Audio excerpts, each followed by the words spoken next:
ಜಾಮೀನಿನ ಮೇಲೆ ಬಿಡುಗಡೆಯಾಗಿ 6 ಜನರನ್ನ ಕೊಂದಿದ್ದಾರೆ ಪಾಪಿ. ಈ ಹಿಂದೆ ಅಪ್ರಾಪ್ತ ಬಾಲಕಿ ತಂದೆಯನ್ನೂ ಕೊಂದಿದ್ದ ಈ ಕಿರಾತಕ.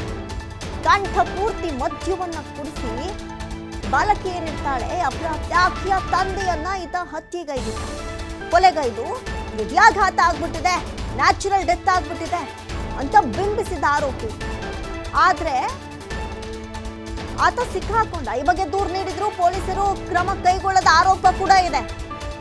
ಬಳಿಕ ಬಾಲಕಿಯನ್ನ ಲೈಂಗಿಕವಾಗಿ ಈತ ಪೀಡಿಸ್ತಾ ಇದ್ದ. ಇದೇ 28 ವರ್ಷದ ಪೋಕ್ಸೋ ಕೇಸ್ ಆರೋಪಿ ರಾಜ್ಕುಮಾರ್. ಈ ಬಗ್ಗೆ ಪ್ರಶ್ನಿಸಿದ್ದಕ್ಕೆ ತಾಯಿಯನ್ನು ಕೊಲೆ ಮಾಡುವ ಬೆದರಿಕೆಯನ್ನ ಈ ಹಿಂದೆಯೇ ಹಾಕಿದ್ದ. ಆದ್ರೆ ಪೋಕ್ಸೋ ಕೇಸ್ ದಾಖಲು ಮಾಡಲಾಗಿತ್ತು. ಒಟ್ಟು 7 ಜನರನ್ನ ಈಗ ಈತ ಆಚೆ ಬಂದು ಕೊಂದಿದ್ದಾನೆ.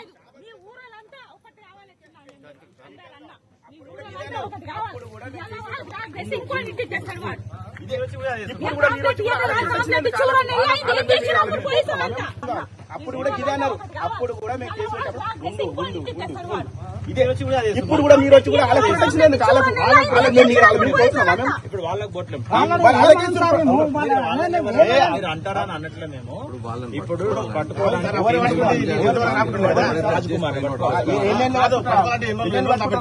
ఎన్నెళ్ళు పట్టుకుంటారు చెప్పండి. ఇప్పుడు